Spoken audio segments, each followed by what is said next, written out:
Bienvenidos a la entrevista de France 24. Hoy contamos con la presencia de Muhammad Yunus, el economista bangladesí más conocido como el banquero de los pobres, y es que en los años 70 fue el impulsor de los microcréditos entre los más desfavorecidos en su país natal. Un proyecto que más tarde se transformó en el Banco Grameen, que otorga préstamos principalmente a mujeres desempleadas y que le valió el Premio Nobel de Paz en el año 2006 por luchar por una economía justa para los más pobres. Señor Yunus, muchísimas gracias por estar en France 24. Okay, thank you. It's my pleasure. En Bangladesh usted creó un sistema de microcréditos y luego el Banco Grameen. ¿Qué lo hizo dejar las aulas donde enseñaba economía para salir a los pueblos? ¿Cómo comenzó todo?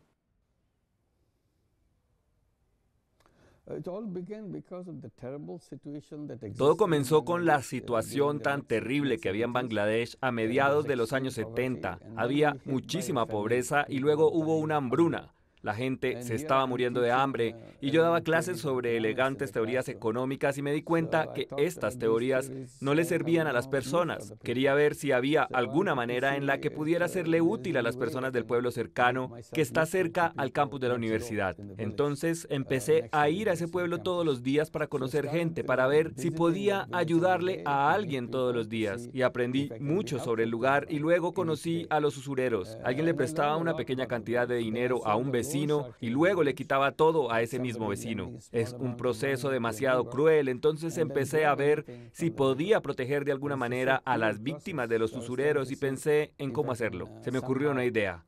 ¿Por qué no prestarles el dinero yo mismo? Si les presto el dinero, ellos no tendrían que acudir a estos usureros y el problema estaría resuelto. Entonces empecé a prestar dinero de mi bolsillo y las personas estaban muy contentas y yo estaba muy contento porque ellos estaban contentos. Seguí haciéndolo y se volvió muy popular. Cada vez más gente quería sacar dinero prestado y se volvió muy popular en los pueblos vecinos, empezaron a venir a buscarme. Ese fue el comienzo y luego, después, se volvió tan grande que pensé que debería convertirlo en un banco y ahí empezó la siguiente fase de trabajo. Fue difícil convencer al gobierno para que me dejara montar un banco. Finalmente lo logramos.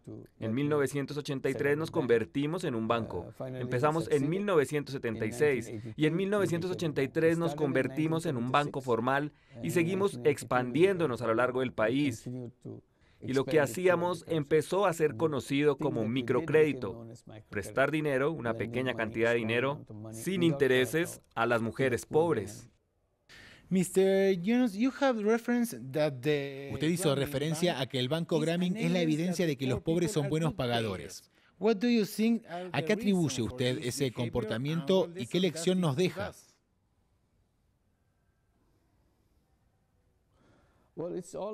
Bueno, todo hace parte del sistema que desarrollamos. Primero que todo es sencillo para que la gente pague. No es cualquier día se hace un trato. Ellos ven cómo se va haciendo el pago de su préstamo y cuando lo terminan ya están listos para el siguiente. Entonces, ese es un incentivo para seguir haciéndolo. Y también lo estructuramos para que hubiera dos cosas importantes. El principio que establecimos al inicio: las personas no deberían ir al banco, el banco debería ir a las personas. Entonces siempre estamos yendo a prestar el servicio puerta a puerta. Ninguno de nuestros prestatarios tiene que venir a nuestra oficina para hacerlo. De esta manera las personas se sienten muy cómodas. Vamos, los conocemos, trabajamos con ellos, conocemos a sus vecinos. Entonces logramos crear un ambiente muy amigable. Esta es una razón.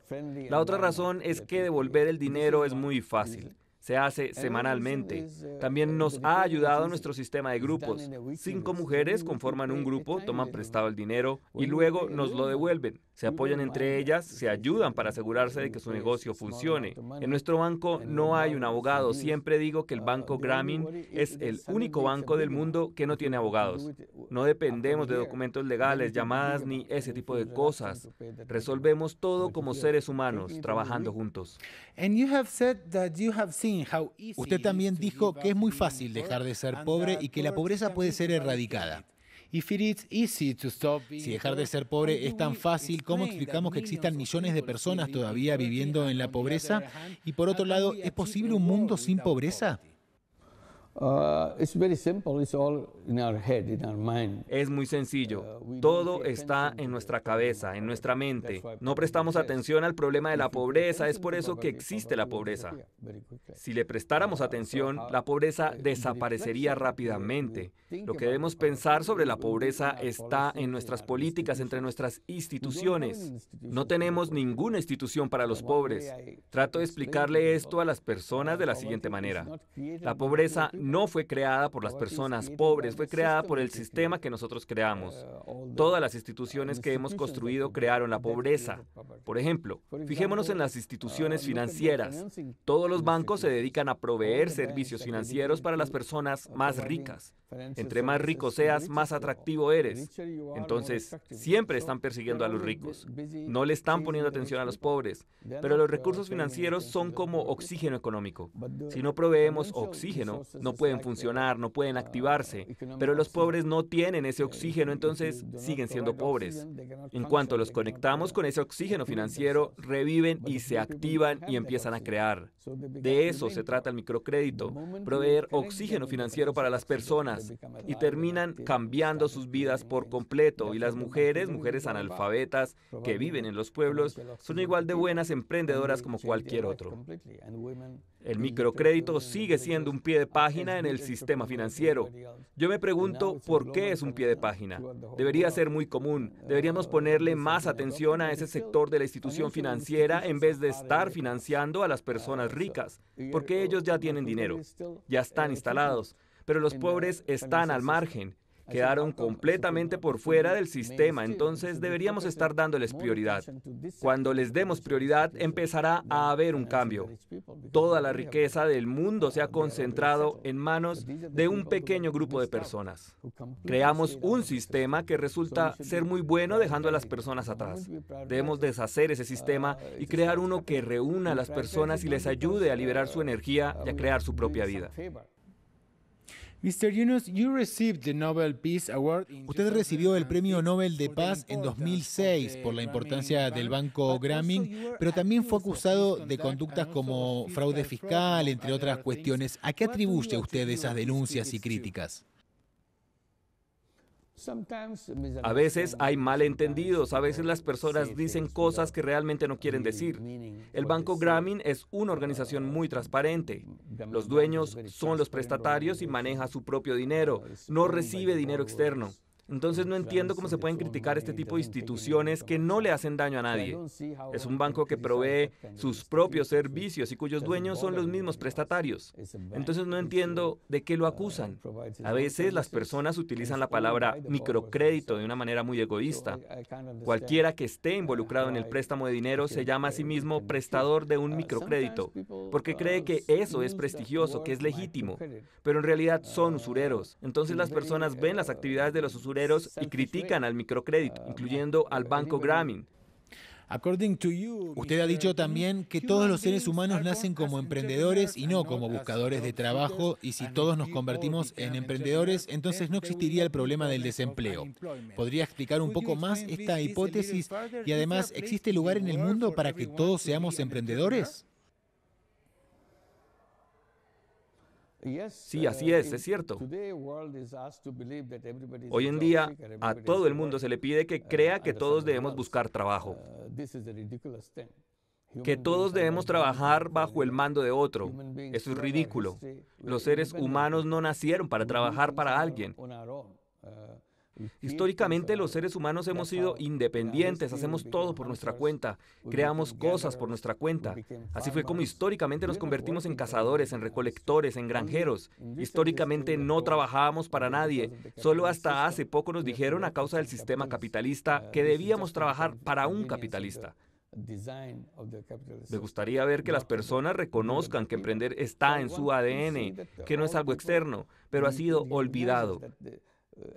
Las escuelas, el sistema educativo, los ha hecho olvidar porque están dedicadas a crear lo que llaman jóvenes listos para trabajar. Creo que es una lástima. ¿Por qué deberíamos preparar a las personas para trabajar? Deberíamos preparar a los jóvenes para vivir. Y ese es nuestro objetivo, preparar a la gente para la vida y asegurarnos de que entienden que los jóvenes tienen dos maneras de crecer. Pueden volverse alguien que busca trabajo o pueden ser emprendedores. Hoy decimos que todos son buscadores de empleo, lo cual es equivocado. Por eso creamos el desempleo. Y todo el problema del desempleo se creó por el concepto de empleo.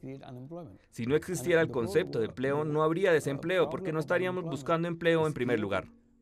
Ahora las personas se preguntan, ¿cualquiera puede ser un emprendedor? Y yo les digo, ¿por qué no? ¿Cuál es el problema? Si uno hace uso de su propio talento y de su poder creativo, se vuelve un emprendedor. Y pongo el ejemplo del microcrédito. Miren el microcrédito en el mundo. Millones de mujeres que viven en los pueblos, en las ciudades, toman dinero de los prestamistas de microcrédito y se vuelven emprendedoras. Si las mujeres analfabetas, extremadamente pobres, pueden volverse emprendedoras, ¿cómo es posible que jóvenes educados, con energía, con acceso a mucha tecnología, no puedan volverse emprendedores? Es una cuestión de mentalidad. Hemos bloqueado nuestra mente para pensar que lo único que podemos hacer es trabajar para alguien más. Debemos superar eso. Debemos decirle a los jóvenes desde que nacen que sí, que pueden ser emprendedores, están listos para volverse emprendedores o pueden buscar trabajo también si quieren. Tienen dos caminos, dos opciones diferentes, que escojan las opciones que les guste. Y entonces veremos que pueden suceder cosas completamente diferentes. Cuando algo particular ocurra con la concentración extrema de la riqueza que hay hoy en día, el sistema se debilitará o desaparecerá. Porque si todo el mundo se vuelve un emprendedor, no tiene sentido concentrar la riqueza en unas cuantas manos. Hoy en día la concentración de la riqueza es posible porque todas las personas están trabajando para ellos, para enriquecerlos cada vez más. Si no seguimos trabajando para ellos, no pueden ser ricos. Si nos volvemos emprendedores, no pueden acumular riquezas por sí mismos porque toda la riqueza estará en manos de los emprendedores a nivel global, entre miles de ellos. Señor Yunus, muchas gracias por haber estado en France 24. Muchas gracias por la entrevista, gracias. Y ustedes continúen informándose en el resto de nuestra programación y en france24.com.